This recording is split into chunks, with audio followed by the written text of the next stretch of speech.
All right, let's see if this works now. Woo! There we go. We did it. Cool. Well, that's why we joined early. Exactly, right? Trial and error. Thanks for having me on this. I appreciate it. Yeah. I'm excited to. I know we didn't really get a chance to sync that much. Is there anything like that we should talk about before? I think in general, I'll just like have you guys introduce yourselves, ask about like state of sales for 10 minutes, and then do you have like a specific tip or tactic or skill you want to share? Um, yeah, I mean, I'm a big fan of the freewheeling conversation, but when I was looking at the prep sheet, the way I read it was just sharing, what we're seeing across the few hundred companies that we work with, increased focused on writing capabilities, which I think pairs really well with video because it's all about async. Yeah. So that and just the general theme of, even SMB and mid-market reps needing to develop enterprise level selling competencies, multi-threading sort, things like that, simply because every sale is becoming much more difficult and having many more stakeholders. Yeah. Uh, that's kind of the direction that I was planning on going, if that sounds Great. good to you. Yeah, good. And I also like too, it'll be kind of good to see where the conversation goes. Yeah. Is there anything, I haven't worked with Austin too much directly before, but is there anything that you think you want to say that relates to Unify or that we should be sure to bring up? Ooh, It's that is a good like a question. combination of the three of our companies, or even Yeah, just this sales this will summary. be the first time that I ever meet Austin. Yeah, so Okay. I probably wouldn't be the best person to answer that question, unfortunately. Okay, cool. We're on the same boat. Yeah, I'm looking Um, forward to it though. yeah. I love like just kind of doing it live. It's like whatever happens, happens. Yeah, let's just chat. Where's what is the map like places you've been pinned? Oh yeah, we use it to catalog where we've taken our son over the past 12 years or so, and yeah, if nothing else, makes for a halfway decent Zoom background. Yeah. They're probably a constant reminder that you got to pick a new trip soon. Yeah, no, that is I was chatting with someone about it yesterday. I'm actually behind the eight ball. I usually plan like a year ahead and I'm thinking, for later this year and early next year, I'm like, crap, I don't have anything planned. So I gotta get on top of it. But it'll sound like a very first world problem. It'll sound terrible. It's because we're kind of running out of places that we want to go that we Yeah, have. that does sound terrible. Yeah, if you see all the pins over here, yeah, it makes me sound like an asshole, but it's like, yeah, we've been fortunate enough to go to a lot of these places over here. Haven't been to Asia yet, and my son really wants to go there, but that's, a huge time and financial Highly, commitment. have you gone to Panama by any chance? No, I haven't. I've been looking at it though, because I hear really great things. They have like I randomly went 2 weeks ago with my husband just because they were like cheap direct flights and it was really cool. It was like a So, great little because it's only like a 4 hour flight from Austin and it's like easy to get there direct from anywhere and then you've got the rainforest, the beaches, the islands like so if you need yeah, non-Europe places that are closer. yeah, no, that's what I hear. I mean, that and I hear Costa Rica is amazing. Yeah, Oh we yeah. have to fill up, yeah, more of like down here. It's yeah, one of those things where we haven't been to a lot of national parks here in the US Oh either. So yeah. we keep going I feel far like the away. US always gets like overrated, at least for me. Like I'll go to other countries and I'm like, I should probably like go to one of these national parks that are right here. Yeah, yeah, no, we're the exact same way. Okay, we're at time. Let me check if there's any emails from Austin saying that Sure. trouble.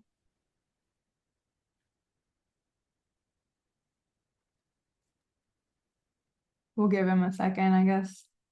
Let's see who's coming. So we got 17 people in the audience early.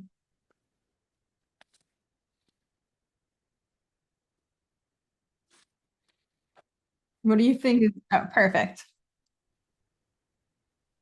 Hello, hello. Hey Austin, how you doing? Doing well. It's great to meet you both.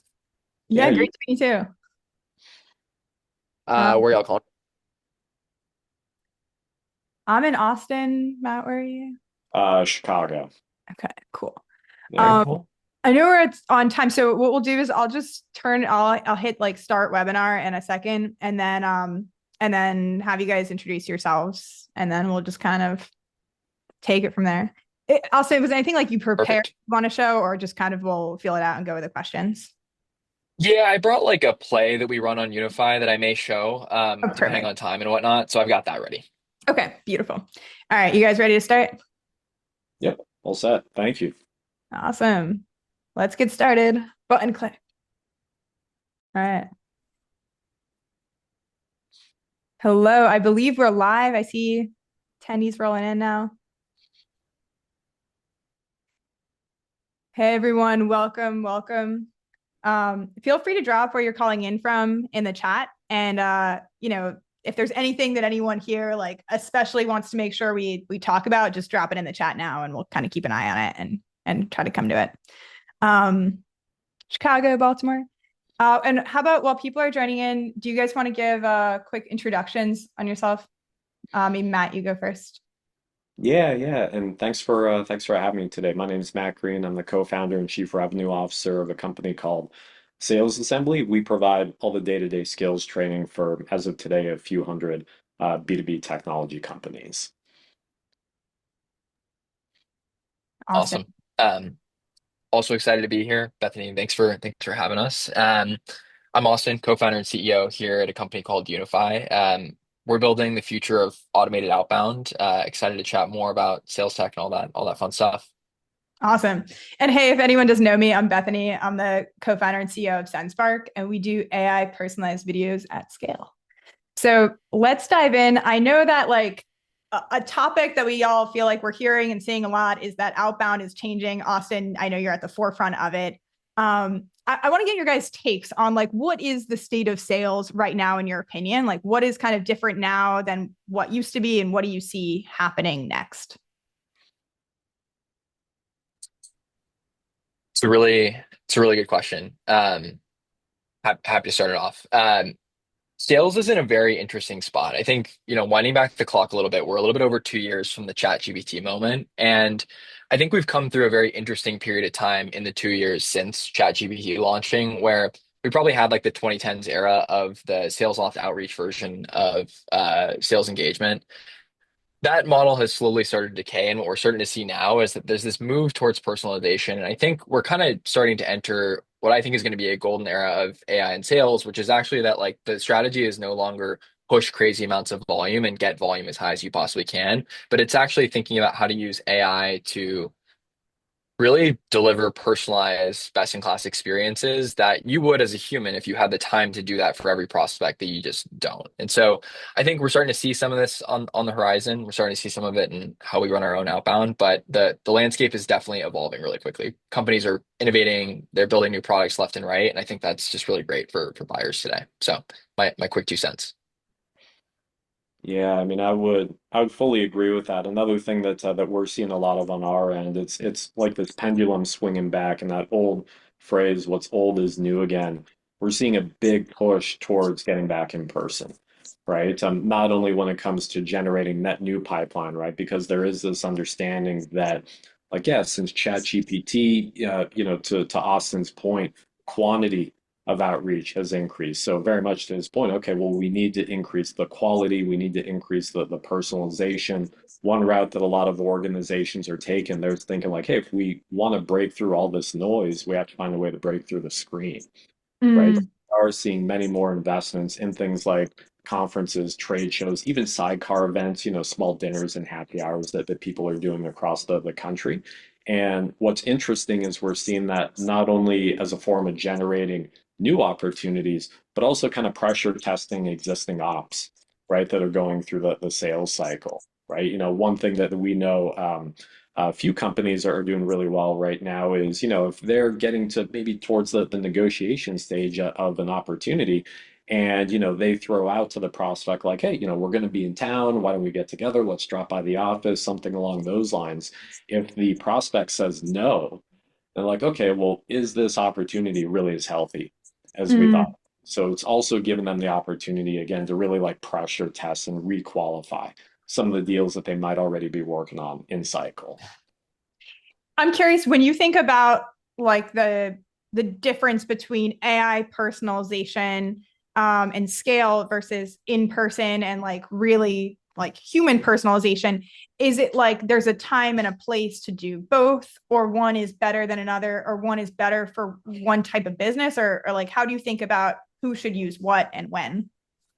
Yeah, my opinion, of course, I love Austin's feedback on this. It's like when people would ask, like, hey, should we focus on cold calling or cold emailing? Right? I mean, my answer is, well, there's always going to be a place for both, Hmm. right? Unless of course we're talking about like a purely transactional business where the economics doesn't really make sense to try to get people together in person because of the costs associated with doing so. I would say that if you're in any type of mid-market or even especially enterprise level sales environment, there is going to be a really compelling place for both this AI-powered outreach, right? But at the same time, finding opportunities to get to the decision makers in person and building those one-on-one human authentic relationships. Yeah, Yeah, Austin, what do you think? I definitely agree with that. I think in person is absolutely coming back, and I think this is showing up in a lot of like you see it even like we see it in our team preferences. People just want to be in person, they want to see each other and whatnot. So I think that bit is really exciting, and I think there is like obviously I think when you start flying out to meet customers, there's generally like a threshold by which like you need to be selling something that's big enough that's worth doing that. But I think whenever possible, it's always a great way to meet with prospects and understand what they're doing. I think that the stuff that's happening on the technology side with AI is largely also complementing that. It's really about like how do you build these experiences that let people be more present when they're in these in-person interactions rather than having to be tied to their phones and having to be thinking about doing all this sort of prep work. I think the way that we think about how we design our go-to-market team is how can we build processes, tools, et cetera, around them to get them to focus on the things that matter most, which is really just talking to prospects, right? And being on the phone with them, being with them in person, being with them on video, whatever it might be. The more present our team can be in that way, the better. We want the least amount of admin work possible. I love that. Before we dig into like the actual tactics, and I really am looking forward to seeing that the playbook you have, I want to ask, is there any misconceptions that you think that people have about the changing landscape in sales where like people think X, but that's going too far or not something you really think is going to happen?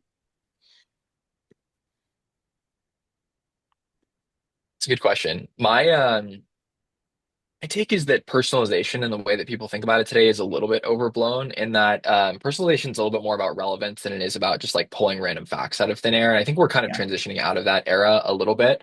But we see this for ourselves, but the best personalization for us is just be really on time when someone clearly does something that tells us that we're going to be valuable for them. And it's to be really relevant and concise with what we say around that. And it's actually not to like pull in a bunch of facts and things like that. I think that the world is kind of moving in that direction, but I think definitely over the past 2 years, especially with the rise of AI, there was a big push to say like, oh, let me pull in as much information as possible. When really, I think the answer is that we need to be timely and relevant. Mm, Yeah, I mean, I would agree, and I'm glad that Austin mentioned that. Whenever I would see the term relevance being thrown around, I would agree with his thesis that there's been a misconception as far as the meaning behind the term. I think that he called it out perfectly. Relevance to me is all about timing, right? yeah. Not just about like, okay, well, this product, this solution is going to be relevant for you, and I'm going to try to like pigeonhole, right, some type of case study. It's like, oh, well, here's how I'm going to try to make it relevant. Like, no, I mean, a lot of relevance does stem initially from hitting the right person to Austin's point at the exact right time. Right. So I think really just, and I'm hopeful, and we do see the winds blowing it in this direction that the reps are starting and sales leaders are starting to sort of get the memo, so to speak, that it is not just simply about, again, trying to astroturf relevance into an outreach, right? It's about making sure that it actually is relevant from a timing perspective, leveraging different signals in order to inform you, okay, now is going to be the right time to hit this right person with this right message. I agree with that 100%. And we've been working on creating some like AI scripts and templates that we're building into the product for people to use to create videos. And as we were actually doing the AI prompts, like I noticed the key thing was not saying like, hey, personalize this for the customer, which just kind of like says what their business does back to them. But it was like specifically like, hey, make it relevant, like tie it to this point. And if you even just use that in your like AI prompts, which or like your human prompts, I guess, the messages come out way better because like people think it's personalization, but like, what does that really mean? Like that the real question is, how is this relevant for the buyer and what they want to buy? So, um, That's a great insight. I think like I'd be curious, Bethany, to know like what you're finding works there and kind of how that feeds down the funnel. But I think one of the ways that we think about it is like you think about the parallels of what's happening in like social media with like TikTok as an example, and the feed is just extremely personalized to every person mm, based off of exactly how they're engaging. And that is the experience that most consumers have kind of come to expect from tech products, whether it's social media or whether it's DoorDash or whatever it might be. That is kind of the experience that those consumer products are delivering. yeah. Well, I guess maybe the question is like, what does personalization mean to you? Yeah. Yeah, totally. Totally. It's yeah. Yeah, it's a good question. For me personally, it's also just like it's going back to the relevance piece of right. Yeah. Like I think like even like DoorDash spot your patterns of based on Tuesdays, are you gonna want pizza? Are you gonna want hamburgers? Yeah. You know, whatever it might be. Cool. Okay. Well, with that, I'm curious, like, what are you guys seeing works really well? Like, are there any tactics that you're doing that you're seeing the customers you work with do, or just hearing about in the space that you want to share? Yeah, go ahead, Austin. Yeah, turn it over to you. Um, we are trying to embed AI in every place we possibly can, so long as we find it's valuable. I think we take a pretty experimental view to how we try products and experiences as well, where we don't expect that something is going to work like perfectly the first time that we roll it out, but um, seeing a lot of value by just like being open to trying things. And so some of the low-hanging fruit areas are things like call recorders that draft follow-up messages for you. So instead of writing the first draft, you're actually just editing that version. We use a product called Attention, which we really love for that, which is great. But we're also finding a lot of success, you know, in doing automated outbound at scale using AI. And we'll use, in that context, right, we'll use AI to actually qualify accounts. We'll use it to write copy that's, again, relevant, pulling in the right data points. So we'll try to sprinkle it in as many places as possible to produce results. And wherever we see clear ROI, we'll keep investing and doubling down. Um, is there anything that you can show? Like, I'd love to see like some of the and for participants here, if you want to like comment, would you want to see him like walk through some of the actual stuff he's sending out if possible? Would that be relevant? Would that be So, personalized to you? Yeah, would that be personalized? Yeah. not unless somebody comments on what they want to see, but we'll give it a go. For folks who are new to Unify as well, the quick overview is that we're building what we call a canvas to power automated outbound. And uh, how that actually works, what that actually means is that we're trying to take a lot of the actions that typically would take a seller a few minutes to do manually and string those together in a place where it's all fully automated. Some of that is more vanilla stuff. And so I'll give you an example. This is a play, and I'll walk through this in a second. Some of that's more vanilla stuff, like, hey, go enrich this account with contact data. But some of it is more, I call it futuristic or forward thinking, which is like some of the AI account qualification, as an example. Okay. So we actually use our own product today to book about every month about $3.5 million of pipeline for us. That for us is call it roughly 150 to 200 meeting sets, and we're continuing to grow that quite aggressively. I think quarter over quarter we're growing something like 75 or 80%. This play that I'm showing right now actually today produces about 20 meetings a month for us. And about in the last quarter, we've put up about 750K of pipeline. And it's a really simple one. It's basically the idea that when traffic comes to our website, we want to actually be retargeting those companies using Unify and taking a very automated approach. And so this looks a little bit overwhelming. We have quite a bit of complexities in terms of like routing and the directions that we take. But under the hood here, really quickly, so folks can see. This play is based around website intent data. So people visiting our website, you can see here that we've actually gone ahead and filtered to people who have visited our website in the past 3 days. From there, I won't step through every node, but some important steps are that we actually come in here and we qualify our traffic. And so this one's really simple. Actually, all we're doing is qualifying traffic as either being B2B or B2C. We don't sell to B2C companies, and so we want to weed those folks out. Agent that we run is really, really good at doing that. From there, once we determine that someone is actually qualified, we're going to go ahead and enrich that account with our data waterfall behind the scenes. And so we have a lot of granularity here in terms of who we go after, the personas that we want to go ahead and prospect for. We can see those here. And then we can add in phone number enrichment. We can actually look for specific keywords, et cetera, in someone's LinkedIn bio and location as well. From there, we actually go ahead and enroll those folks into sequences that are personalized for their personas. And so the effect is that someone lands on our website, they're a qualified account that we haven't sold to that meets all the criteria that we care about. They're going to get an email from us in a matter of minutes. And that's a really great strategy that works for us and most of our customers, honestly. And this, what you're sharing, that's all Unify, right?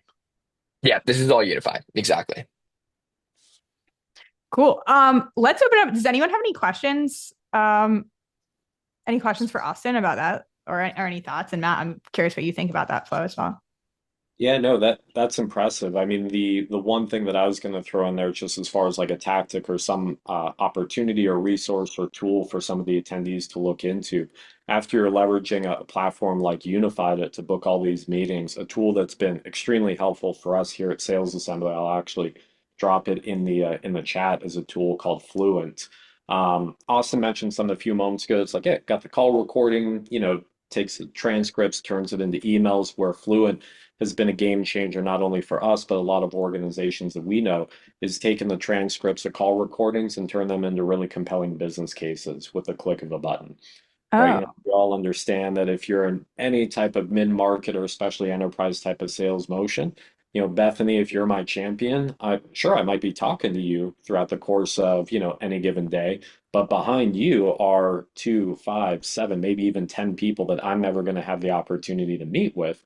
But I have to empower you with the tools, the resources, with a story to say, like, hey, here's why sales assembly is going to make sense for this organization. And that's where Fluent has been a game changer for us personally, is taking all these conversations that we're having, turn them into business cases that our champions can use to go ahead and sell us internally.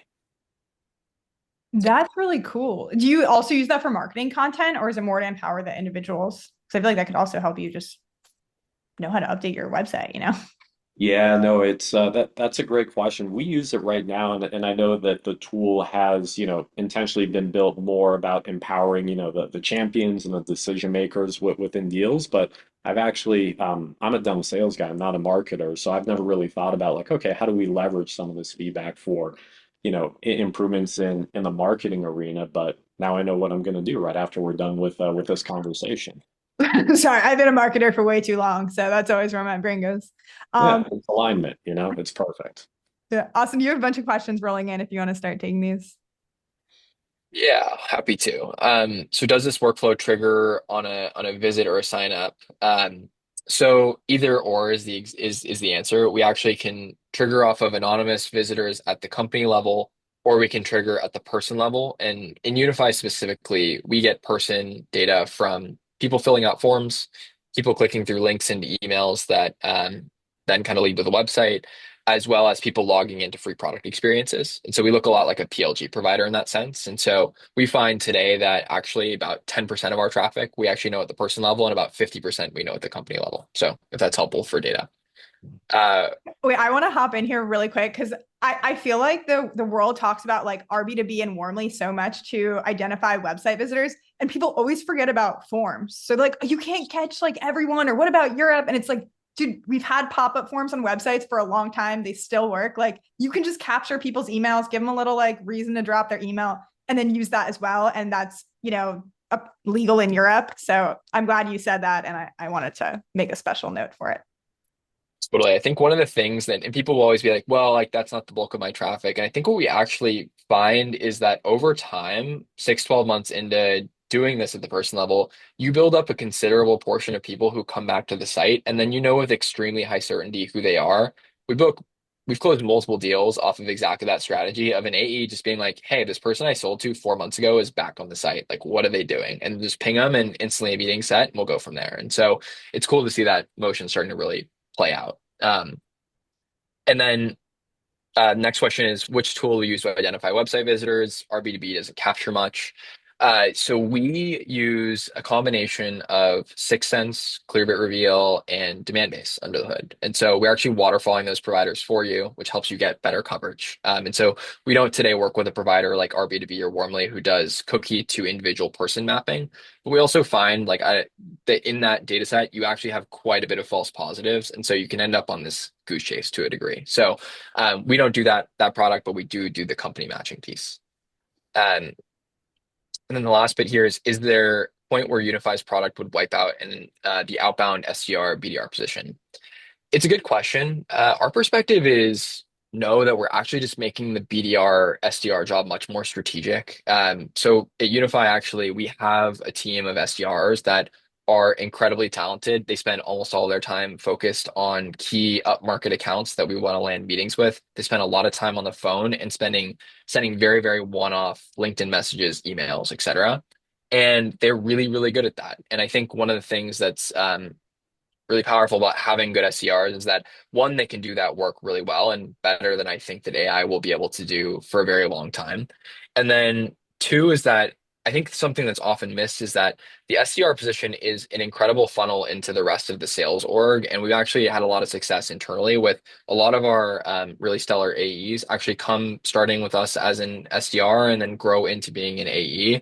And I think that aspect of just like talent development is actually just really important for the org and the business overall. So I'm personally of the camp that there's going to be SDRs around for a while. I think, we'll see kind of how AGI evolves and whatnot over the next couple of years, but I do think it's something that we're going to continue to invest in. Yeah, I'd say just reinforcing that, one of the things that we do here at Sales Assembly is every month we have a standing Zoom call for all the VPs of sales and CROs of the companies that we work with. And we just bring them together to chat about like, hey, here's what I'm working on, here's what I'm struggling with. One consistent thread that we've seen over the past couple of quarters is exactly this transition that Austin spoke about, where it's like, no, SDRs aren't going anywhere. Their time is just being repurposed. We're seeing more and more what people are calling like account planning SDRs. It's like, hey, if we could take all this, quote unquote, menial work off your plate via powering by AI, let's make sure that we're replacing that time with something that is going to be a little bit more thoughtful, a little bit more strategic, especially as all these companies at the same time are trying to go up market, right? Which also, to Austin's point, bringing us all full circle, when they do get promoted into those AE roles, it's going to make them much more competent, right, in those roles, stepping into that position for the first time. Do you think for SDRs and BDRs today, what do you think are the most important skills for them to develop? Yeah, I personally, what I think and what we're seeing a lot of our member companies really investing in and doubling down on is some of the soft skills like storytelling, right? I mean, a lot of this when you're talking with prospects, it is all about being able to craft a narrative, right? And not only craft a single narrative, but similar to when you're doing outreach, craft individualized narratives based on the individual, the stakeholder that you might be talking to at that specific point in time, right? So things like storytelling and also, some of those other core competencies like multi-threading and team selling. Mm. How do you leverage other resources, not only internally, but also externally, right? To make sure that as the buying situation becomes much more complex and more people, champions, stakeholders, and decision makers are getting involved, how do we make sure that we're actively managing each of those in a thoughtful way? So we're seeing a lot to, not only in the SDRs, but a whole separate conversation, seeing a lot of investment in that type of training for CSMs and account managers, as well as they take on more quota bearing responsibilities. It makes sense. And Austin, do you see the soft skills being important, or do you think that SDRs would be the people who are using Unify, or more like that's actually a different department and SDR should be focusing on really the less technical part of sales? It's a really good question. Today, we're building some new product that will be coming out over the coming months that I think the answer will be yes, that we are a product really built for SDRs to be working out of. We do have sellers in the product today, but I would say by and large, actually, we're a product that's really heavily utilized by growth people, by growth marketers, by demand gen, by rev ops, and so a little bit more of a technical persona there. And so usually we find that SDRs care about the data that we have access to, and so they'll log into Unify to get that data. But the true automation and like really the horsepower behind the scenes is something that looks a lot more akin to a demand gen strategy. Yeah. Interesting. Okay, so I want to share a tactic. If anyone in the audience wants to make a vote, I have two things prepared. I couldn't decide which one. One is related to like LinkedIn scraping and automation, and then the other one's more of just like cold outbound, how we're using video to increase replies. Don't worry, video is part of both, of course. But if anyone wants to make a vote in the chat, then I'll share that one. Cold outbound. Okay. speak now if you want LinkedIn automation. Otherwise, yep. Okay. Um, thanks for making that. Okay, so I'll show one thing that we've been doing a lot of is using tools to find lists of like targeted audiences where they look like our current customers. So just general lookalike audiences, and then using those to run cold outreach, which I feel like is not that exciting because it's not that different than what like people have been doing for a long time. And we often talk about like trigger-based automation and other ways to like get intent data, and all of which I think is very cool, but you don't want to forget the basics that just work really well and make sure that you're kind of doing that and getting good results from it. So the tool that we use for lookalikes is Ocean. And what we'll do is we'll just put in a link to our current customer that's getting good results and pull up lookalikes like them. And there's a lot of platforms that will let you do that or something similar. So I'm not going to show that. But what I will show is as part of the campaign, this is the sequence we're sending out. And I'll share this with you guys. So no, that's the wrong screen. All right, give me one sec. I've noticed with Zoom, I'll like click a screen to share and then it will just kind of pick something on its own. So what we're doing is we're getting the lookalikes here, and then we'll send something. And what we'll do is we'll get the lookalikes, and then we'll also who they're using, so you can see like what competitor you're currently using, and then we'll mention that in the message and ask if they want to get a video as like a plain text first email. And then as the second one, we include this video snippet that's personalized with AI for the people we're sending it out to, that will show like one thing that Sendspark does really well. And what we're doing is we're creating these videos with AI. So there's just one video that I've recorded in which, and I can show you this campaign where there's like one video of me talking, and then we customize these landing pages to be, with Sendspark, embedded calendar, book a demo, and then upload the contacts to generate all of these videos at once. And then these are all the same videos, but personalized with AI. Hey, Anthony. I didn't really just say your name, and I'm not really recording over your website. I just used. So that's one example. And then you can see like a different website. It's the same video, but personalized for them. Hey, Ryan. I didn't really just say your name, and I'm not really. So, specifically what we're doing here is we're trying to link like what we're sharing in the video to how we're better than the competitor that we know they're using. And we've been able to send this out and ramp it up where, the reply rates aren't necessarily as high as you'd see with like the total automation trigger-based campaigns, but it's still like 5 to 10% reply rates from cold campaigns and very scalable. So I wanted to share this as like a good, like easy to get started with use case for AI personalization. That's awesome. I'm curious, are you guys doing anything like this too in terms of like either like video outreach or like or different AI personalization and outbound?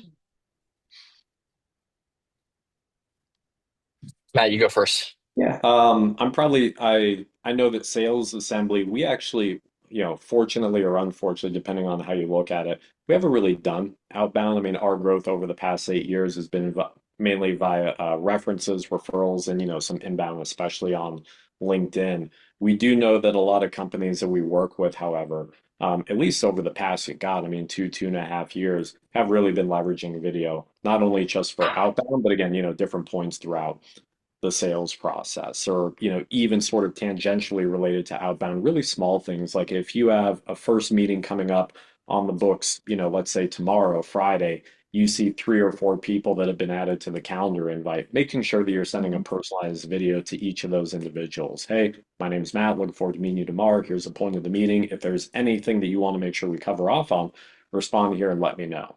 Now, do those people ever respond? More often than not, no, right? But it still is the point that you get rid of the introductions, that 10 minutes where everyone's going around the Zoom and talking about like, okay, here's what my name is, here's my job, here's what my responsibility is. You get rid of that so that when you join the meeting, number one, you're already coming in with some level of credibility and relationship established just from that brief video. Number two, you actually have a little bit more time, right, to make sure to actually get into the meat and potatoes, the purpose of the meeting, as opposed to wasting it just doing a round of introductions. Do you notice that people will reference your video in the call to be like, "Oh, I saw you," or Yeah, I mean, sometimes it's funny, although more often than not, like I said, they will not actually respond by email in advance of the meeting. They Mhm. will often bring up like, hey, I meant to respond, or hey, as you mentioned in the video that you sent me the other day, I did want to talk about XYZ. So it does resonate and it will come up often.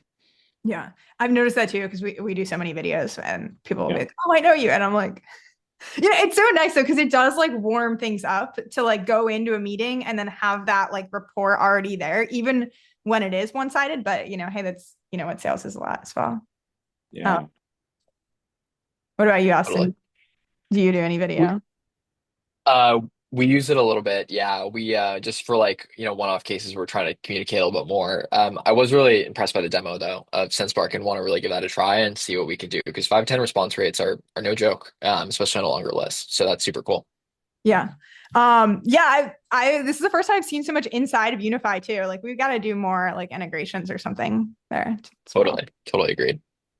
Um, are any other tips you guys want to share? Is there anything else like that we sparked for each other that you think is interesting that maybe you're doing now that you weren't doing 3 months ago or 6 months ago? If I had to make a recommendation, for the reps that are on now or might be listening later, if there's something that you might want to invest in doing better at, from a skill perspective, I would say writing is definitely it.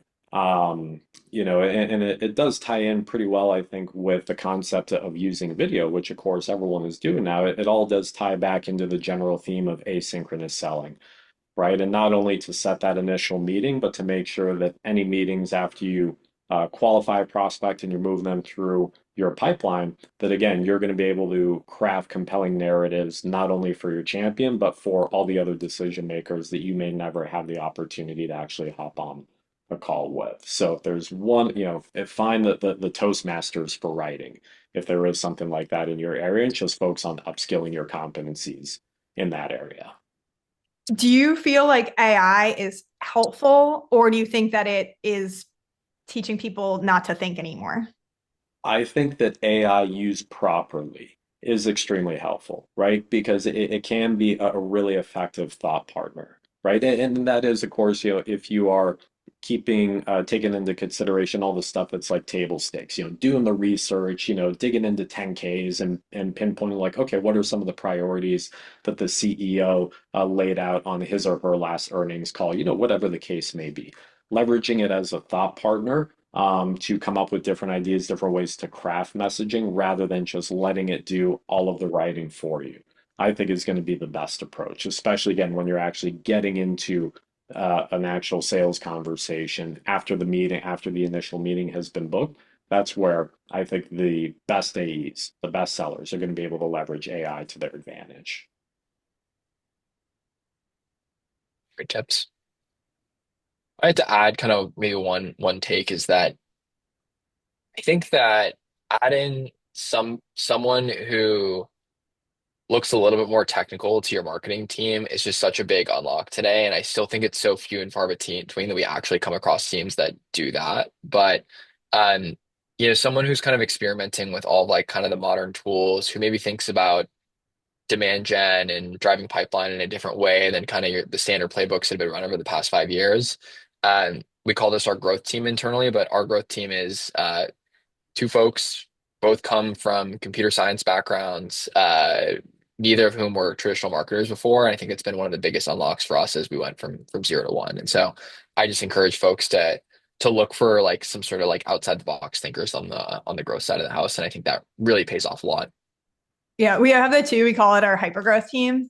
And I feel like just so much magic happens when you're able to get like people talking with the product. So people in marketing, sales, or something with like people who build product. You just can make magic happen with like these little small teams as a subsection. Totally. So Totally agreed. One thing I throw in there, I see it's a question come through. Any tips for companies whose audience is 35 to 55 years old, non-tech savvy prospects who are not active on LinkedIn, semi-active on emails and calls? One thing that I would throw out there is like, yeah, if they're not active on LinkedIn, first thing I'd say is, um, just because they're not active on LinkedIn doesn't mean that they're not reading, right? That you don't get caught up in like, okay, are they posting? Are they, active in the way that some of us might be active on LinkedIn? Doesn't mean they're not leveraging it, right, for any other learning opportunities. But setting that aside, find places where they do learn, right? If they're not getting together on LinkedIn, where are they getting together? There's got to be some place, right? And as weird as it may sound, where a lot of companies are having success, go on to Reddit, right? Every Um, conceivable industry, like every conceivable potential buyer, probably has some type of subforum on Reddit, right? So finding those opportunities to get involved in communities where these people learn what they're learning about, right? Collecting that intel, maybe start contributing to the conversation, that might be a good way to go. to add to that, there's some channels where if you post there, they'll also show up in Google search results. So it's like 2 for 1. So Reddit, for example, it like often shows up at the top of search results.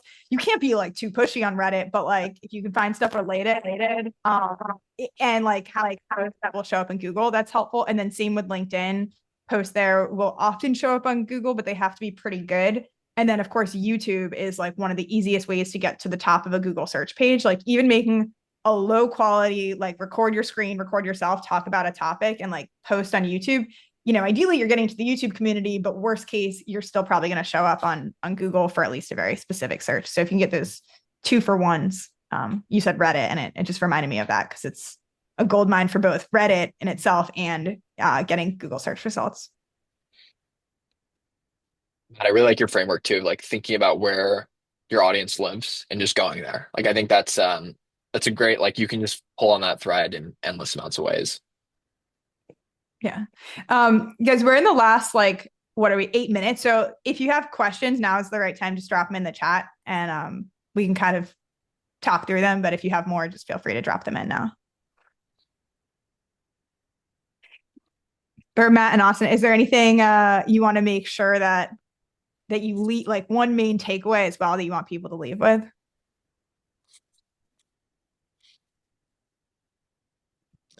I'll have to noodle on that. Austin, I'll kick that over to you. Just a self-defense mechanism to give me another moment to think about this. That's a good question. We've talked about a lot of good content so far.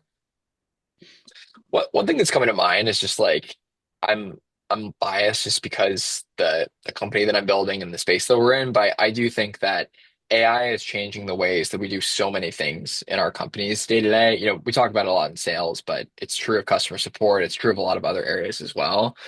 And I would just encourage people to lean into that. I think that there's so much value that's being created there. And you know, I would say that because everything is so new and so experimental, there's rough around the edges everywhere, right? But I think that if you're able to kind of like push through that and be open-minded about it, there's so much additional value that can be created by just like being open-minded and trying AI products. And so, whether it's stuff we do with our own product or like on the customer support side, we use a product called Pylon, which has been shipping a ton of stuff on the AI side recently. And it's really cool to like see in 3 months someone can make a ton of progress on that roadmap. So I'm excited about that.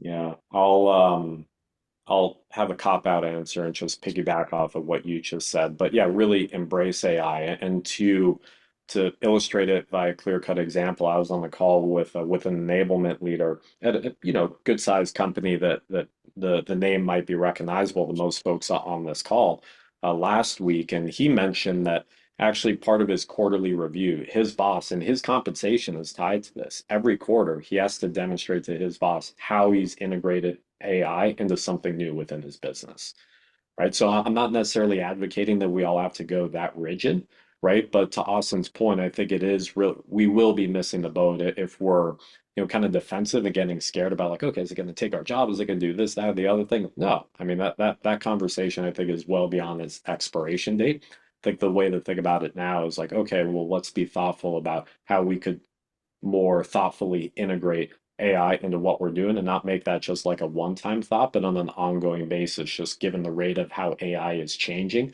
becoming more advanced, becoming more helpful, make sure that that's a consistent theme throughout the year, whether it's quarterly or semi-annually, whatever the case may be.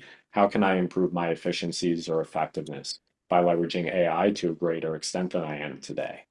I love that. It's something you're supposed to like be held accountable to and check in on. And it's also crazy just how much changes. Like I think even a year ago, like I remember the note takers we were using just weren't helpful at all. Like they would just summarize the meeting as like Sendspark is selling a product. And now you look at these note takers and they're pulling in like key insights and like, I mean, it's really good discovery. Like they're, getting things written down. So I love the idea of like you're rechecking, like, hey, is there something that AI can do now that it couldn't do 3 months ago? Well, now let's try. And, if not, just think of something that makes sense to make more efficient. I saw some questions come up in the Q&A. So one is, do you actively do cold calling at your companies? Yes. No, but again, we don't do any outbound whatsoever, so haven't crossed that bridge Do yet. you do warm calling? Like, do you call people that come inbound at any point? Historically haven't had the need to. I mean, we tend to do really well again via email and LinkedIn, especially for those warm conversations. But again, taking a step back and looking at the sample size of the few hundred companies that we work with, we do know that cold calling in general has made a pretty significant resurgence over the past 2 or 3 quarters. Again, a large part in response to the email channel becoming much, much noisier, right? It's like, okay, how do we break through some of that noise? That's where cold calling has really made a significant resurgence. And I think you're seeing a lot of companies make the requisite investments into platforms like Nooks, right? Just to make sure that they're building some more efficiencies within their team. Yeah. We actually started doing cold calling like this year is 2025, but we didn't do it before. So it's talking about resurgence. I feel like we fit in that. Someone asked, how do you think about secondary domains, domain health when managing cold outreach strategies? I'm going to make well, actually, I'm curious how you guys do, and then I can share what we do if it's relevant. Yeah, I think deliverability is a whole system problem, and so it's not just about like having secondary domains and keeping those healthy, et cetera, but it's like what contact data are you running through the pipes? Like are you bouncing a ton of data that you shouldn't be, et cetera? So it's a definitely a longer topic. Um, in our experience, like secondary domains are definitely a must today to protect primary domains. We find a lot of success with using Gmail inboxes, and we do a lot of bounce checking on emails too, just to make sure that in Unify, one of the cool features we have is that before every email send in our sequencing product, we'll actually do a bounce check and stop anything that is showing up as invalid before it goes out. And so we're able to actually block 60 to 70% of bounces before they even happen. But all Oh, those sort of things like incrementally add up to having better deliverability. And it's not a silver bullet. You got to do a bunch of other things right, but just some quick tips. yeah, I agree. It's essential because if you're doing like you can say, oh, if you're only sending good emails, you don't have to worry about it. But the problem is, how do you know you're sending good emails until you run experiments? So if you're going to be running experiments and testing different messaging and testing different lead sources, you want to be like you want to set yourself up in a way that if you fail, it's okay. So you can keep learning and then get those really good messages, but like without taking down your primary domain in the process. Were there any other questions? Someone asked about embedding the video and email. We're just doing it as an image, and then the image is linked to a link on a page. So you're not like sending an MP4 file or anything too heavy. It's just an animated GIF. And then, Austin, did you see this question in the Q&A about how Unify app compares with other tools that allow you to do similar workflows of putting website traffic in sequences? It's a good question. So how we're different. It kind of depends on the exact solution that you're talking about, but Unify is the only end-to-end product built specifically for outbound email. So what that means actually is that we do all the contact enrichment, we do all the actual sequencing and email sending out of Unify. And so we can actually close the loop in one system. What that means in practice is that typically the companies that we're talking to have an email sending product and they have maybe an enrichment product and then they have, a signal product and they're kind of stitching these all together. And, at small volumes, like that can get by totally fine. But what we find is that as you start to scale up these systems, that setup breaks a lot. And so the play builder that I showed earlier has all of those actions that I just mentioned all in one place. And you can also actually just see a clean log of everything that starts a workflow and where it ends. And so the net is that we can do things like use email engagement data as an intent signal to do retargeting. We can do things like clear pipeline attribution based off of the specific plays that you're running. And so we have dashboards where we can literally say, okay, like this specific play is driving X dollars of pipeline and X dollars of meetings. It's difficult to do when you're stitching together multiple solutions. And so that's where we find it shines. Awesome. Cool. Well, we are at time. Why don't do you guys want to drop a way that people can connect with you, like LinkedIn, email, and anything else, like any calls to action or anything you want the audience to know? No, I would, yeah, just say thank you again for having me on this. Bethany, has great learning from both you and Austin. I'll drop my LinkedIn in the chat. Would love to connect with anyone there who's dumb enough to want to connect with me, you know. I love it. Here, I'll find mine and drop it as well.